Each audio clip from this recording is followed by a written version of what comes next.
Take the battery to your base and charge it up to win.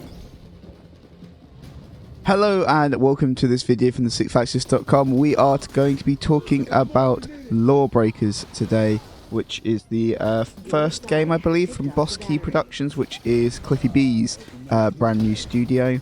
That is correct. As you can hear, I'm joined today by Tef. I'm Chris, and Tef actually went to North Carolina to play this game and visit the studio there, etc. How was North Carolina? Ludicrously nice. Like, it's very, very green. I didn't know what to expect because I've never been to North Carolina before, but it's very, very green. And nice weather and stuff like that, so yeah, nice place. So, what is LawBreakers like? Is it a hero shooter, like Overwatch or Battleborn kind of thing, or...? So, yes and no. It's too easy to get sucked into hearing hero shooter and expect 20 characters and, like, they're all completely different. You've got wood elves and all this nonsense. No, it's not a hero shooter in that sense. But it does have, like, specific hero characters and anti-hero characters. But it's kept really quite small scale.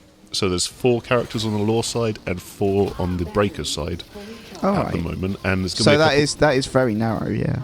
Yeah, and there's more on the way. I saw a 5th character, there's probably going to be a 6th or 7th, and they're just taking their time to, like, really flesh these out one at a time.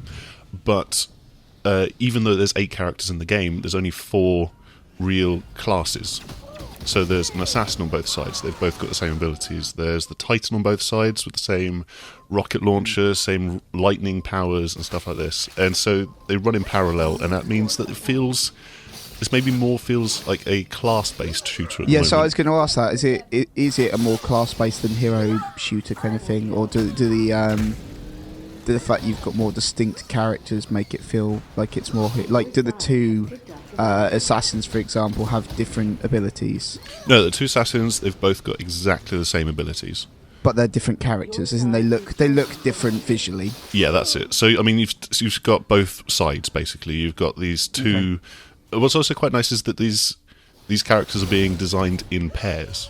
So the Vanguard has been styled after, like on the Breaker side, you've got MiG-style fighter jet, and on the Law side, it's like an F-16 style fighter jet. And those are the inspirations behind the design of those 2 characters, because both of these characters can go into a kind of jet fighter mode where they just sort of like they've got rocket boosters and they fly about. Okay.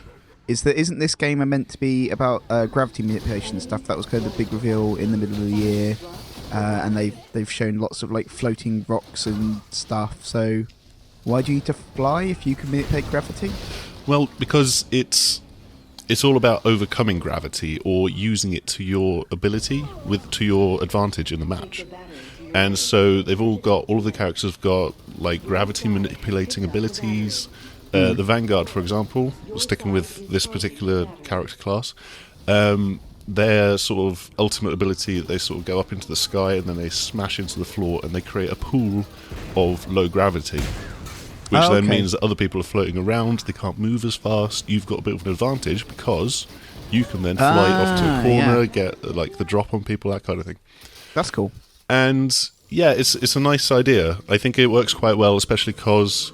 like, within the map itself, we only played the one map and the one game mode, and on this map there's sort of like this big central pool of low gravity, and it works quite well. Like, it doesn't make too much sense in how the characters can sort of propel themselves through this area through the low gravity, but it does work visually. It sort of looks quite well, and there's some very nice like animation blending going on in the background where they've had to create a look which works for this. But also, like, when you shoot your gun, you get the kickback and that pushes you back.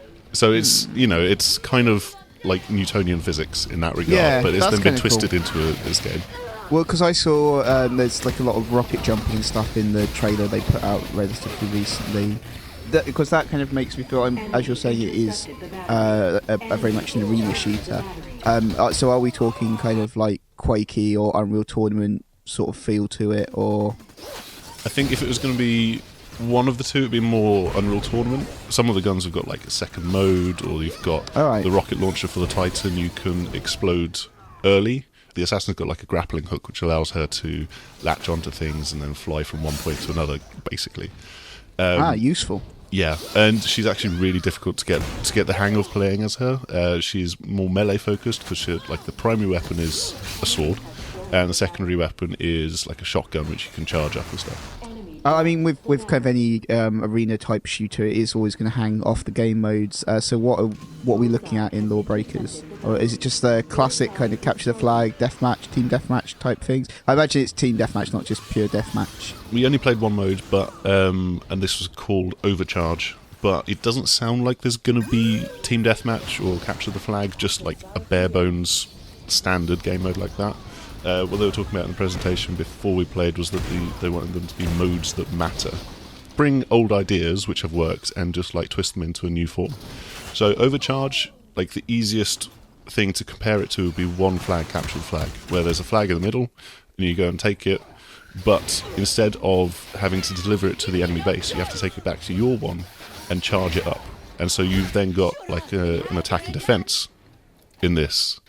And you've got to hold it there, keep it, charge it up till it's 100%, and then there's sort of like a 20-second countdown timer before you get to score that. And then there's a new battery which appears in the middle. All right. And yeah, there's this attack and defense. And at the moment it feels like the defenders have the upper hand, so there's maybe a bit of balancing to do there, but at the same time, this was a lot of novices playing, and like, you know, we're not used to this. We're still trying to figure out how to use the grappling hook or whatever. And just trying to coordinate with one another as well. But there's this really nice last second mad rush, because you have these 20 seconds at the end where you can see it counting up from 90% to 100%. And Cliffy B was talking about how like he's been getting into a bit of sports recently over the last few years, and that this has come to influence him. So it's kind of like the, you know, in American football where you've got like the 2-minute warning, and then you've got timeouts, and you've got like the Hail Mary pass right at the death just to try and that's interesting. Yeah, and so he's just trying to fold that kind of drama into the game mode. Yeah, to kind of to push that in so tightly is I find that really interesting, but I also do worry. I feel the games that try and take that kind of esportsy bent from the bat are the games that seem to have a harder time picking up the esports crowd. We had an interview with him, and it was like esports obviously going to come up, and it was basically just like, we're not going straight for the esports crowd. If you do that, then it's stupid to do that. You need to get that momentum naturally. And so I think that this particular game mode, it kind of has a nice mix of different ideas going on, so that there is this potential for drama at the end, or if the first capture is definitely about to go to the other team, then the team that's about to lose that point can set themselves up in positions to try and grab that battery straight away and get it back to their base as quickly as possible, so that then they've got the advantage of defending. They've got these ideas and it could work well, but at the moment it's just get this game into a really nice shape, get it out into people's hands, ship it, and then see what happens with the potential for esports. So at the minute it's PC only, so what, is it coming to consoles eventually? What are we looking at platform-wise here? The team at Boss Key are sticking to PC only. Right. And this has been the idea from the very beginning, because they want to have like Twitch shooter kind of PC controls with keyboard and mouse, lots of verticality, which you've definitely got in there from the way that you can be high up into the sky and just come down on people from above. It's also quite high speed, but I think when you look at trailers, it's easy to be lulled into the sense of speed. It can be fast, and you definitely need quite a bit of precision at the moment. But I also remember that playing the Doom beta, it didn't feel anywhere near as fast as when you watch it in the trailers. So I think that actually LawBreakers could work quite well on console if there's a bit of auto-aim and like just a bit of leniency in how it's designed. But having said that, Boss Key only want to focus on the PC version of the game themselves. They've got a relatively small team, and so if that was to come to console, then it would kind of be after it's out on PC, and then they get in a third party to work on the console and try and balance it and stuff like that.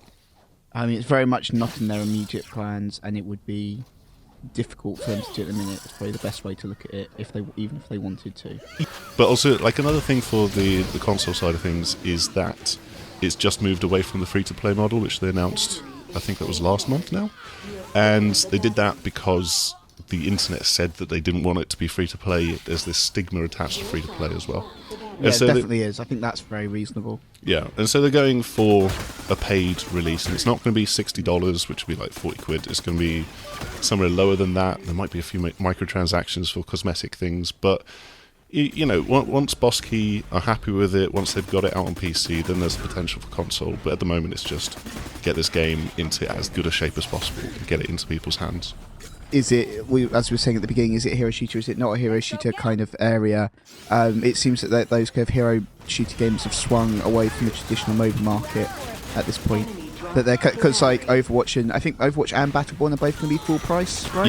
Yeah, and I think it's given them the kind of grounding at which they can say we don't want to be free to play. We can actually support or potentially support ourselves as a fully paid product because you've got Overwatch doing this, because you've got Battleborn doing this as well.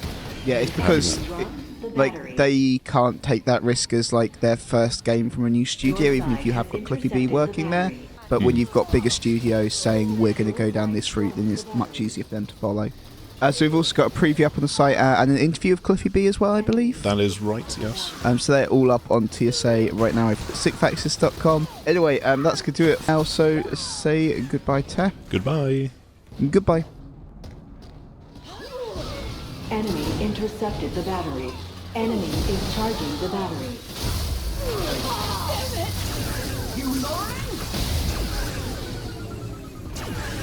Your side has taken the battery.